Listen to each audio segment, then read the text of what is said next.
And welcome back to the Accelerator with Michael Conniff. That's me. We are a podcast dedicated to bringing entrepreneurs and founders and startups together with angel investors, venture capitalists, family offices, investment firms.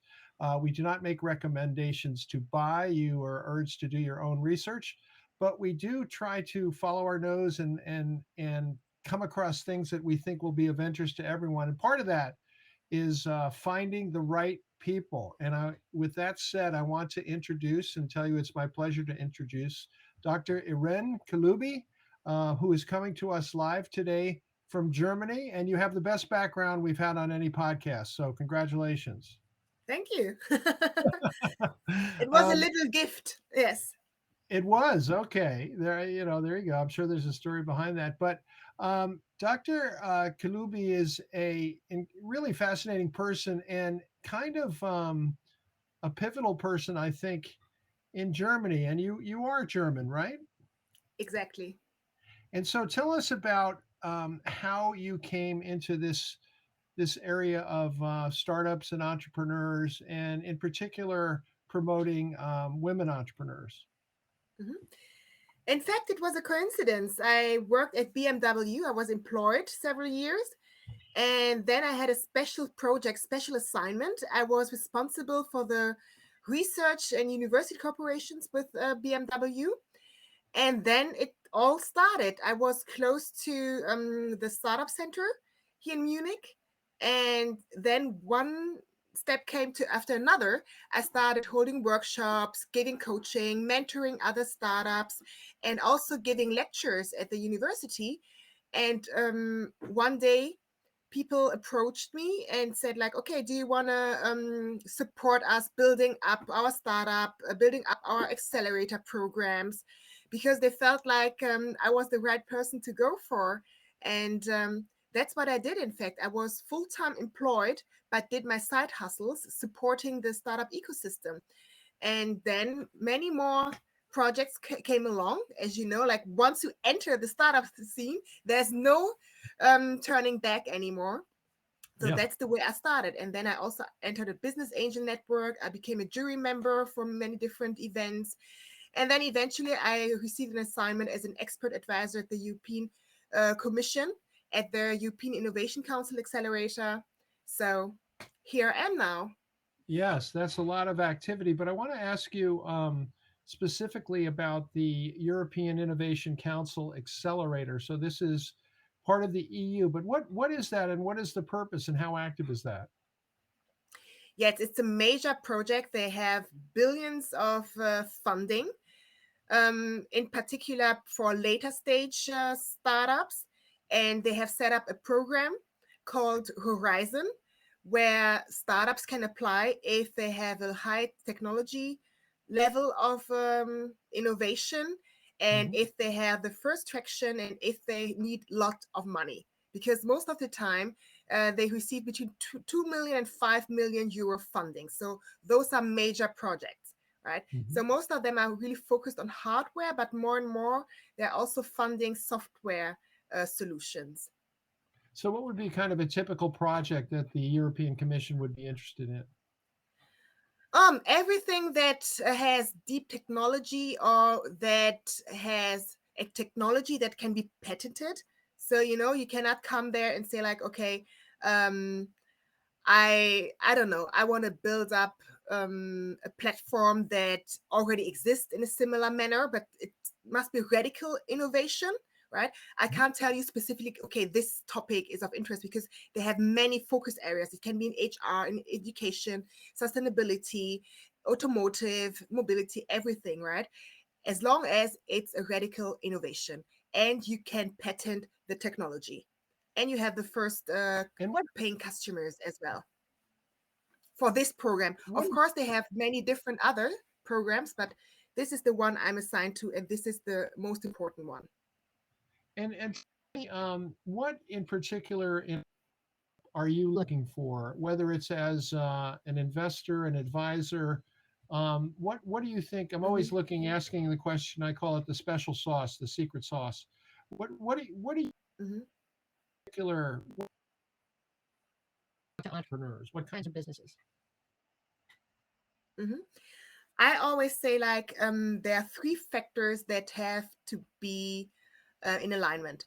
First of all, are there any societal, let's say, trends, technological trends, and economic trends that speak for their solution, right? For example, if there's a solution that tackles the challenge of the demographic change, or that, I don't know how it is in the US, but in Germany, we are facing the problem that we have not so many experts in the area of crafting or IT and so on. And then, of course, if the technology is totally new, something like with AR, digital twins, and so on. So those are the three major aspects I look at. So you could also say that the timing is very important. Is their Mm, solution really timely? And is there also potential to scale this solution? Because there are many great business models out there, but I cannot really figure out how they want to scale it, right? mm. That's interesting. And so timing, how do you know when how can you tell if it's too early or too late? Yes, as I before mentioned, if there's a certain trend you can observe, of course, there are also trends that don't resist for a long time. So you have to be forward thinking. Is it a trend that is there to stay? And are people talking about this? Is it an urgent problem, right? Is it Mhm. something that can change society, impact our world? And so those are some hints that can tell you whether it's the right timing for it. Because sometimes solutions are very, very good, but they're too early, right? Mhm. So that customers out there are not ready for those solutions, you know? Yeah, that's And kind of of course, you have that's to do the proof of concept always. Do your proof of concept, right? Talk to your yep. customers out there. Do they really need this solution? And of course, is there a real problem that you are tackling? So when you speak to an entrepreneur, um, are you generally how would you describe your relationship? Are you a obviously you're an advisor or a consultant, but are you a cheerleader? Are you someone who has to provide emotional support as well as kind of some of these more technical Mhm. support issues? Yeah. Yes. um, I would say, like, I know I have to change it, but I'm most of the time too much involved, because you get my point, because I Yeah. always feel like when I'm really passionate about the team, about the idea, um, I want to get involved. Sometimes I feel like a member of, like a co-founder, right?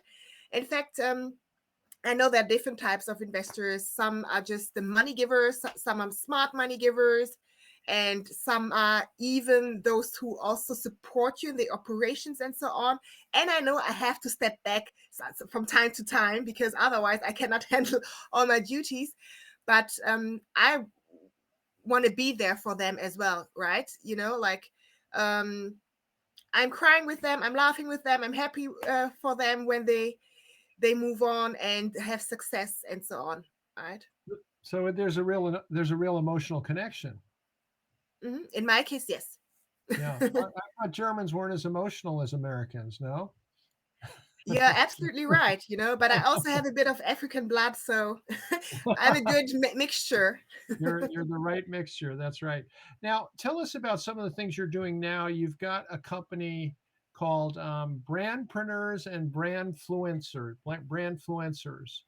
Mhm. So what is a brandpreneur? What is a brandfluencer? Oh, a brandpreneur. It's a fantasy name, right? Brandpreneur, brandfluencers, because it's my little marketing agency where I support visionaries, change makers, and pioneers who want to make themselves visible online, right? So Mhm. I'm pretty strong on LinkedIn, and I help them to gain some traction, to acquire new customers. And my expertise lies in corporate influencer strategy and community building, right?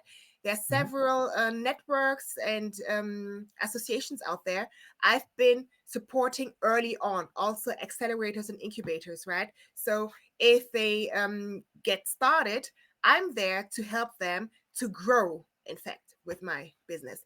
And then in terms of corporate influencer strategy, I think in the US you call it something like brand advocates or brand ambassadors, but corporate Mhm. influencers in Germany, it's when you use your employees as brand and value ambassador. I like this expression, value ambassadors Mhm. of your organization, because they're more authentic and more credible than if you take an external influencer. So I'm supporting large corporations in this case, from the Mhm. automotive industry, from the pharmaceutical industry, to turn their employees into brand ambassadors and make themselves visible.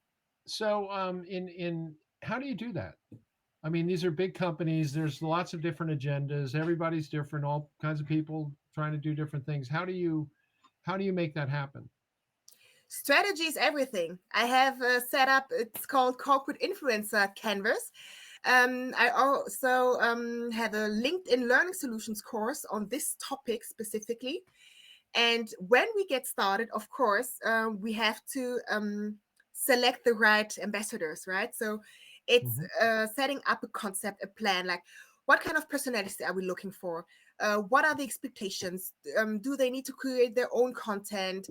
I teach them in storytelling, content marketing, and also we also set up different formats like podcast formats or event formats.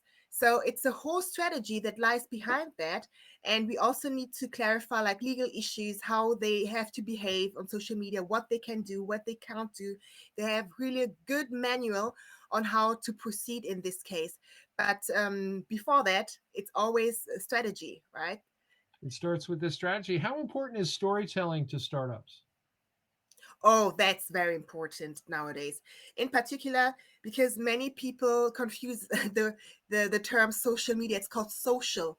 You know, you don't go there on social media and try to sell your products and services. Of course, that's the main objective, but you shouldn't come across too sellish. You know, and people out there want to know the founders behind the business. They want to know your story. They want to know your personality, how you feel, what is your purpose, what are your values. And then after that, they will get interested in knowing what kind of product and services you have to sell. So storytelling is everything, you know, because you can grab their attention at the first place. We're talking to Dr. Irène Kilubi. I hardly know how to describe you, Dr. Kilubi. You're an entrepreneur. You're certainly an advisor, a consultant, working both inside corporations and with startups. What do you find? Is there a different? Is there a big difference between the people you work in a corporation and those you work in startups? Are they really different? And if so, why and how? Totally different.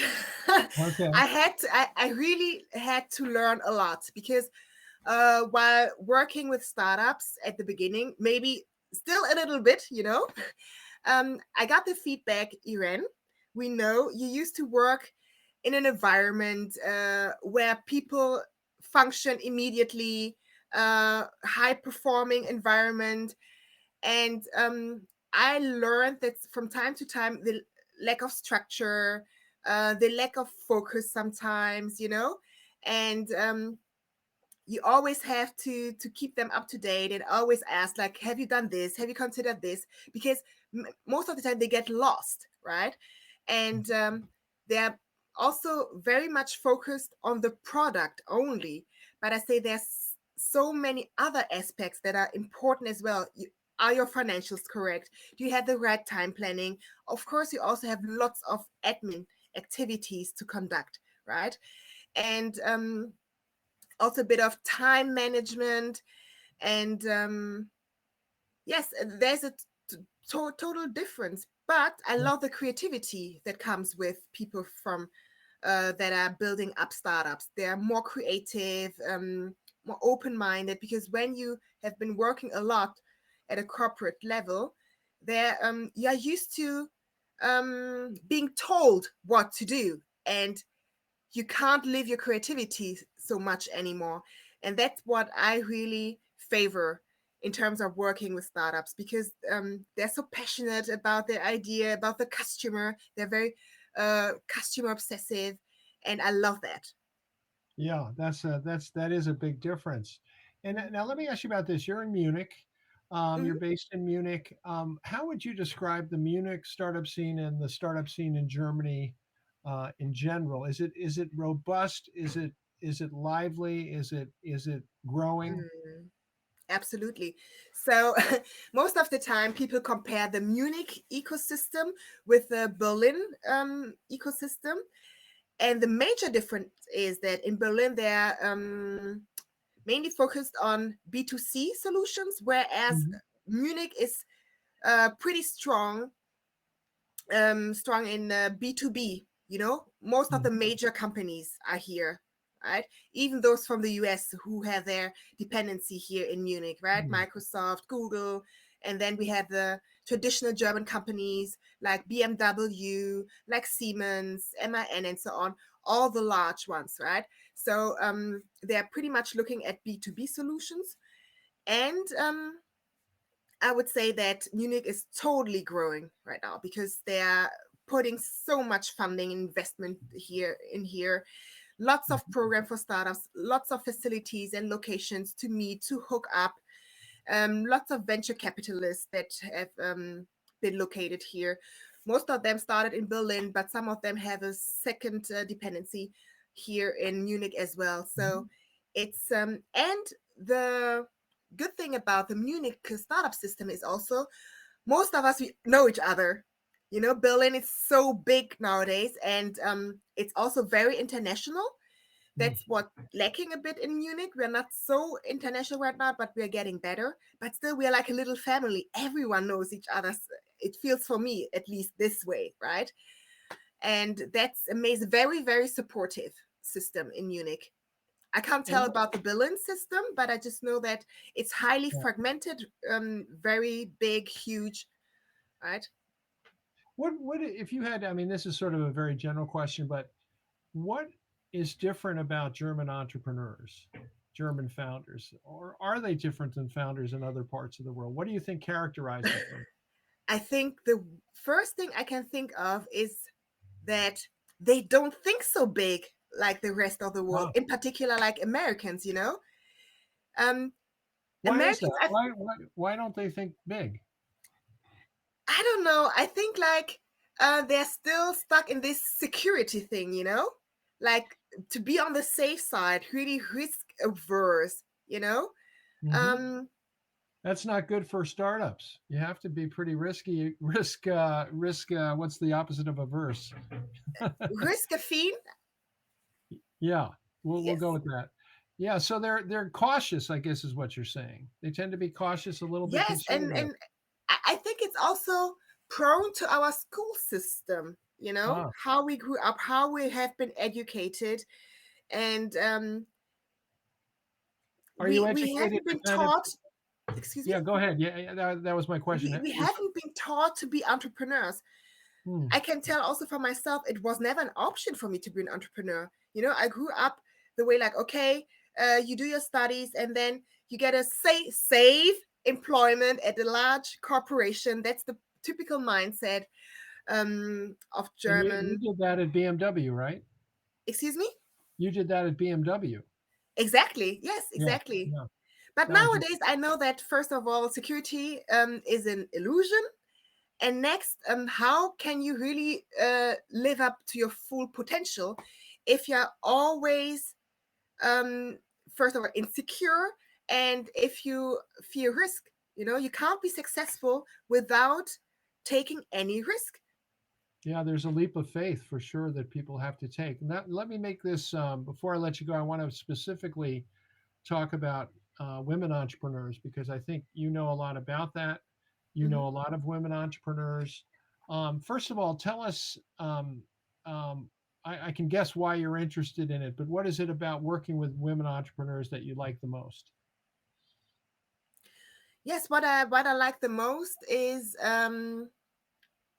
that they're really passionate about their ideas. They're really passionate, and most of the time, when they build a startup, they want to do something for good. You know, something that makes our society better. Right? Mm, Women tend to have a different approach than men. They don't focus on the money first of all. which is of course not a good thing for investors, right? First they are Oh, triggered by passion, and then next comes the money. But still, I experienced that women are getting tougher and tougher nowadays, right? yeah. They want it all. They want to have a career. They want to launch the best product out there. They want to Mhm, outperform, you know. So it's mhm. a totally new generation of female entrepreneurs that is growing right now. We just need to give them the room and the option to do so, right? And you Because think they're different from men in terms of the level of their passion? difficult to say. That's a very tough question. Yeah, It's a tricky question. but I also think you said, I can't say that they have a different level of passion, but I would say like they have a different approach of doing business. Also in ah, terms of networking, building their community, selling their product. It's a different approach, I would definitely say, yeah, right? more of a communal approach, more of a networking approach, that type of thing. And more of a not so outgoing approach. I have the best product. My product is the best. I'm changing the world. You know what I mean? So like, okay, well, I just tried to make a product. I think it could be good. I think it could potentially help someone out there. I said like, and then they start also this thing. Most of them they think smaller than men. That's a major thing I notice. Women tend to think smaller than men. You know, I can give you an Mhm, example. There was one female entrepreneur, and I asked her like, okay, you have this solution, so where do you want to start, which region? And she said like, okay, I want to start in Munich, and I want to be known for my services and products in Munich. And I said like, why only Munich? Oh, because I know Munich, I have my I said like, why didn't you say Germany? And then she said like, oh, I just first want to start in Munich. And I said like, why didn't you say Europe? Why didn't you say in all over the world, you yeah. know and What was her answer? What did she say? yeah, her answer was like, yes, she first of all wants to try it out if it works out in Munich, because it's easier for her to get access to different stakeholders. And yes, and then she said like, okay, and maybe it's the whole world, it's a bit too big for her. That's what she said. She said like she's already satisfied if she can help people out in Germany. That was her final That's it. remark. Yeah, that's interesting. So when you get someone like that you're working with, do you try to convince them to look at the bigger picture, to look at a bigger opportunity, or do Absolutely. you do? Okay, Absolutely. and how do you do that? What do you say to them? So this woman says, "I like Munich. Munich. I'm very happy doing Munich. It'd be nice to do Germany, and then I'm done." Mhm. What do you say to them? You talked about scalability before, so that obviously is not scalability. That's the No, opposite. Scale. definitely not. Yeah, Definitely not. yeah. So what do you say to them? I hold them a motivational speech. Would say it's not only a motivational speech, but a preach. Oh, you're preaching. I, if I'm really convinced about the product, I'm telling them like, look at your product. It's amazing. So many people can benefit from it. It would be such a pity if only people from Germany would have access to it. And I'm trying to convince her and trying to say like, give her example of other people, how they thought big, they started small, and most of the time they always say like, okay, I feel so energized after talking to you, I feel like everything is possible. And I say like, everything is possible and you are possible. If you don't Yeah, believe in yourself and your product, who else will? Right. yeah. And No, that's great sometimes, advice. yeah, and sometimes also female entrepreneurs have the challenge in finding co-founders. And I tell them like, you know your co-founder is your first customer. If you can't handle after 1 or 2 years and you still don't have someone who wants to work with you or be your co-founder, you're doing something wrong, because that's the Ah, first person to convince, right? yeah, yeah. And if And you can't most of the convince time them, after they hear that, after 2 months they have a co-founder, because they change their perspective, because they say, oh, it's so difficult to find a co-founder, some people are interested but they're not committed. And after that they say, oh no, maybe later on. And when I hold my preach, yeah, then sometimes it changes, and then they rush and look for co-founders. We have a new nickname for you. You are now Dr. Irène Kilubi, the preacher. Fantastic. Yeah, that's a good one. So, how do you participate? Are you typically an investor, an advisor? Are you working as a consultant? Are you looking to get equity? How do you manage that? Oh, I'm a mixture between everything, I would say. Like, but what I don't do, I always invest in a group, right? I'm not With a group? alone. Yeah. I've been investing for 4 years now, and I'm in two different business angel networks, right? Or I would Mhm. say now three even. And then if there are interesting opportunities, then I invest with others together, right? But always in a group. And what kind of investments are you looking for in particular? Oh, my passion is everything that has to do with education and HR. Oh, okay. HR. I've been amazed at how much HR activity there is in startups. I mean, I work at New Chip Accelerator as a mentor, and they have Yes, lists, this long of people in yeah, with HR startups, and yeah. and I've seen a couple of really good ones too. One called Fair Hire here that's now in the U.S. and Hmm. another one in the U.S. called High Counselor, and we've done It's fantastic. podcasts with them. Yeah, Yeah. so You it's a you know hot what, area. Michael? Oh, sorry. No, go ahead. You know what? There are so many startups within the last couple of years that came up with good solutions in HR, but there's no single startup in the HR sphere where I would say like they have tackled the major challenges that companies, institutions, organizations face in terms of HR. In Mm, particular, everything that has to do with recruiting. I've interesting. seen lots of HR startups coming and going, and in the future, it will even be tougher due to the war of talents, the demographic change, and there are lots of good HR solutions needed out there. And most of the time, startups also focus on large corporations. Most of the time, they have their solutions somehow. But why not focus on small and medium enterprises as well? Because there is a lot of potential. And Dr. Kalubi, what's the best way for someone to reach you if they want to reach out and get you involved in what they're doing?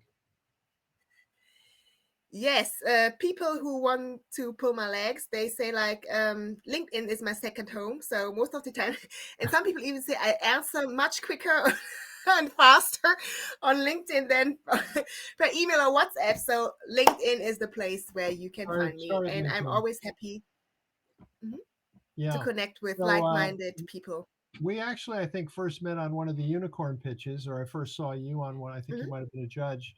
But it's delightful to know you and to have such a good contact in Germany. And I have a feeling things are going to change in Germany. I think it might end up being less insulated for entrepreneurs and founders, particularly if there's notable successes, obvious successes, and some proof that Germany, which in the United States, um, we look at Germany as being, I think I'm right in saying this, as being kind of a technological powerhouse, that German Totally. engineering and, that there's so many positives there. So it's really great to have you on the accelerator. And I hope we can get you back in the future to tell us more good stories about startups.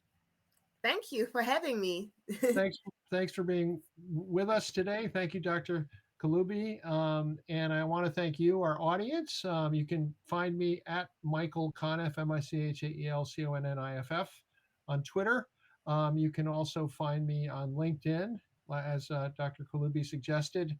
That's a really good place to reach out. My email is mc@michaelconniff.com.